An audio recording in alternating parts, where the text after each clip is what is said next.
हम भ्रष्टाचार के खिलाफ रहेंगे। हम भी उस जो रामलीला मैदान में हुआ था वहाँ हम भी शामिल थे।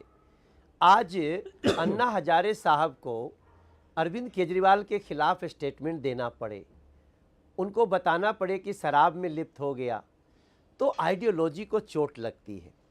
और मैं समझता हूँ राजनीति शास्त्र बहुत पवित्र है। जी जी, राजनीति को कुछ लोगों ने गंदा किया है, लेकिन राजनीति शास्त्र उस पवित्रता को पाए, इसके लिए राजेश भाई मेरा मानना है कि आइडियोलॉजी को सोच समझ के आगे लाना चाहिए। अगर आप नकली आइडियोलॉजी दिखाएंगे तो निश्चित रूप से धोखा खाएंगे। और ये दुर्भाग्य की बात है, हम ये नहीं कहते कि आम आदमी पार्टी में बहुत सारे नेता बड़ी अच्छी सोच के साथ आए, लेकिन उनके नेता ने क्या कुठाराघात किया उनकी सोच पे, आज ये पूरा दिल्ली देख रहा है, पूरा देश देख रहा है। मैं 2 दिन महाकुंभ में होके आया हूँ। अमीश भाई, में महाकुंभ गया स्नान करने जी, फिर वृंदावन गया, मनोज हर जी, मिलने वाले व्यक्ति ने मुझे रोक के कहा कि बहुत बहुत धन्यवाद। मंत्री है गोपाल राय, वो नैनो गाड़ी में पहुंचे हैं, अपनी पुरानी नैनो कार में पहुंचे हैं, उनके पास वही गाड़ी है, ये कह रहे हैं। गोपाल राय नैनो कार से पहुंचे हैं पार्टी के कार्यालय, उसके दृश्य आ रहे हैं हमारे पास। ये नैनो कार आपको दिखाई दे रही है। दुष्यंत नागर गाड़ी छोड़ दी, दुष्यंत नागर को दिखाइए। ये इनका चरित्र है। आप जेन्युइन बात करिए, लोगों का भरोसा जीतिए। अभी नैनो पे आ गए हैं, पता चलेगा अरविंद जी ई रिक्शा पे आ गए हैं, मनीष सिसोदिया जी कल को ऑटो में आ गए हैं। ये सबको पता है कि भाई आपके लोग अच्छी कारें हैं। आप जेन्युइन अपना सही चरित्र प्रदर्शित करिए लोगों के सामने, सच्ची बात होगी उनके पास नैनो। तो पहले आप आते थे नीली वैगनार में, माननीय पूर्व मुख्यमंत्री जी, उसके बाद वो कहाँ चली गई दिखता नहीं, फिर नई नई बड़ी बड़ी गाड़ियां आ गई।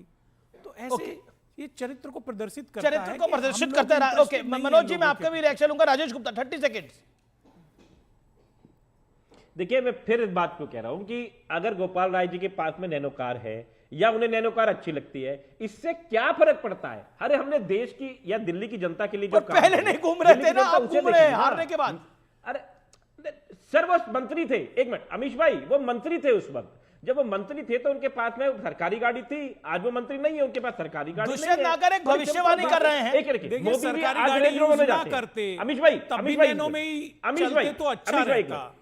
अमीश भाई, मेरी बात सुनिए। मेरा यह कहना है कि अगर आदरणीय प्रधानमंत्री जी आज रेंज ओवर में जाते हैं, मुझे कोई तकलीफ नहीं है, वो प्रधानमंत्री है, उनको अच्छी से अच्छी गाड़ी में जाने चाहिए, ये मेरा मानना है। लेकिन भगवान ना करे वो अगर प्रधानमंत्री ना रहे, अपनी मर्जी से छोड़ दें, चाहे हार जाए, तो क्या उसके बाद में वो जिस मर्जी गाड़ी में जाए, उस रेंज ओवर में नहीं जाएंगे वो? ये सरकारी, आज हवाई जहाज भी सरकारी है उनके पास में। ये बातें मुझे लगता है बेनामी है। अगर किसी से भ्रष्टाचार करके गाड़ी बनाई हो, आप सवाल करें, चाहे नैनो क्या साइकिल भी अगर भ्रष्टाचार से ली गई हो तो आप सवाल कर सकते हैं। देखिए सरकार नहीं, पॉइंट ये है कि पहले तो बड़ी गाड़ी में घूम रहे थे, अब नैनो में आ रहे हैं। लेकिन यहाँ पे दुष्यंत नागर एक भविष्यवाणी कर रहे हैं, मनोज तिवारी। वो कह रहे हैं कि देखिए अभी केजरीवाल जी देखो, हो सकता है ई रिक्शा पे आए और सिसोदिया जी जो है वो ऑटो पे आए। आपको क्या लगता है? नहीं, मैं तो देखते ही डर गया। मैं सोचा अरे फिर से एक नया अरविंद केजरीवाल बनने की कोशिश हो रही है क्या।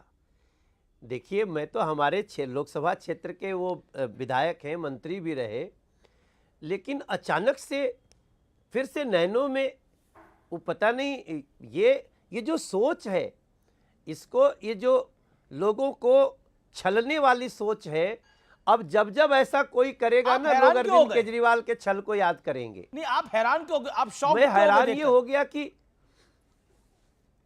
मैं इसलिए शॉक्ड हो गया कि यही करके तो ये लोग शुरुआत किए थे, तो क्या फिर से कोई छल, कोई प्रपंच कर रहे हैं?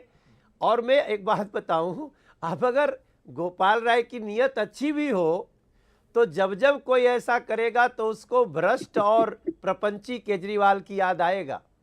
वो आपको याद है ना बाबा खड़क सिंह का घोड़ा, तो जब वो जिस तरह से उसने घोड़ा छीना तो बाबा खड़क सिंह ने कहा था कि देख भाई, किसी को बताना मत कि तू अपाहिज बन के मेरा घोड़ा छीना, वरना लोगों का उस पर विश्वास चला जाएगा। गोपाल राय की नीयत अच्छी भी होगी ना तो इस सभी लोग डरी जाएंगे, अरे बाप रे बाप, फिर से शुरू कर दिया कोई छल प्रपंच। ओके, तो ये अरविंद केजरीवाल ने जो करके दे दिया है, राजेश, कांग्रेस और बीजेपी दोनों कह रही है नौटंकी है और इसके अलावा कुछ नहीं है। वो तो दुष्यंत नागर तो प्रेडिक्ट कर रहे हैं कि हो सकता है कि अभी ई रिक्शा, ऑटो की भी बारी आए। आप क्या रिक्शा, दूसरी वाली रिक्शा में आएंगे खुद? अभी भाई मेरी चिंता, मैं बिल्कुल नहीं आऊंगा, आप चिंता ना करो। जिस स्टूडियो में मैं आपकी गाड़ी में आता था, आप मुझे ले जाते थे, या मैं अपनी गाड़ी में ले जाता हूं, मेरे पास गाड़ी है, मुझे कुछ ऐसा करने की जरूरत नहीं। जो गाड़ी मेरे पास में उसमें आऊंगा। हाँ, चुनाव में खर्चा होता है, आदमी परेशान होता है, सारी चीजें होती है, लेकिन अभी गाड़ी है। दूसरी बात मेरी ये कहना है, मैं फिर कह रहा हूं, मेरे पास में कौन सी गाड़ी, अगर मैंने ईमानदारी की कमाई से ली है तो किसी को दिक्कत अरे नहीं होनी बिल्कुल, चाहिए, कोई चाहे भी वो हो 2 भैया लाख आपके की हो, पास चाहे वो गाड़ी, 2 करोड़ की हो। लेकिन पॉइंट है नौटंकी का।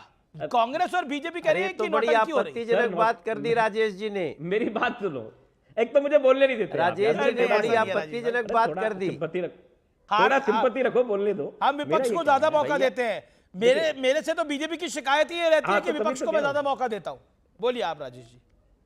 नहीं, मेरा ये कहना है, देखिए अभी क्या है ना कि कांग्रेस और बीजेपी मिलके हमारे खिलाफ चुनाव लड़ी है, इसमें तो कोई दो राय नहीं है कि इसमें भी आपको दो राय है, मिलके लड़ी है।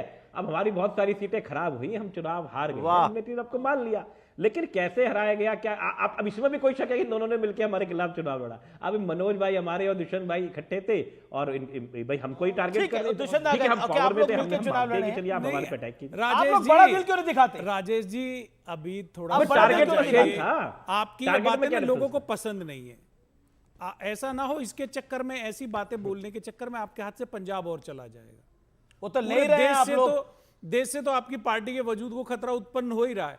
कांग्रेस पार्टी भारतीय जनता पार्टी से लड़ रही है। आप बताइए, रफाल पे आप बोले, अरविंद केजरीवाल जी ने क्लीन चिट दे दिया, बैंकों का इतना कर्जा माफी किया भारतीय जनता पार्टी ने, उद्योगपतियों का आप कभी नहीं बोलते। तो दुनिया जानती है, लेकिन देश आप भी जानता बड़ा है दिल दिखाइए ना दुष्यंत नगर, आप लोग बड़ा दिल क्यों नहीं दिखाते? एक मिनट, भारतीय अमित भाई, जनता पार्टी से कौन लीडर है देश में जो मुकाबला कर रहा है? कौन आइडियोलॉजिकली पार्टी फाइट कर रही है? आप जोड़ देते हैं अपने तुच्छ राजनीतिक एक छोटे से एक डिबेट को जीतने के लिए। ऐसे नहीं होता है। बड़ा दिल दिखाइए ना। लोग जानते हैं। दुष्यंत नगर, आप मेरे सवाल का जवाब दीजिए ना। देखिए 2015 में आपने कहा मोदी जी केंद्र में, राज्य में केजरीवाल, तो मोदी जी के साथ में अलायंस किसका है, किसका उनके साथ में पर्दे के पीछे गठबंधन है, वो सब जानते हैं। कांग्रेस पार्टी का कभी नहीं था और ना है, और मुझे लगता है कभी होगा भी नहीं। अच्छा, आप बड़ा दिल क्यों नहीं दिखाते? मेरा सवाल है, बार बार अवॉइड कर रहे हैं आप जी। बड़ा दिल क्यों नहीं दिखाते आप लोग? अब देखिए, ना शिवसेना के साथ दिखाते हैं, ना आम आदमी पार्टी के साथ दिखाते हैं। दिल तो बड़ा तो है ही, जो गांधी जी को मानने वाले लोग हैं उसमें तो कहीं कोई शिकायत किसी को नहीं होनी चाहिए। बड़ा दिल तो है, गांधी जी का इतना बड़ा दिल था उनके विचारधारा को मानने वालों का। किशोर तिवारी के कांग्रेस का बड़ा दिल है आपको लगता है? एक सेकंड, किशोर तिवारी का अभी तक एक बार भी नहीं बोले। किशोर तिवारी के कांग्रेस का बड़ा दिल है? ये देखो, अभी मुझे लगा कि गलती से बुला लिया आपने। नहीं, ऐसा नहीं। देखो मनोज तिवारी जी, आपको मुबारक हो यह जीत, और बहुत अच्छा परफॉर्मेंस किया और कांग्रेस को मैनेज भी किया। लड़ते रहे और कांग्रेस ने 28 सीटें दिला भी दी। तो दुष्यंत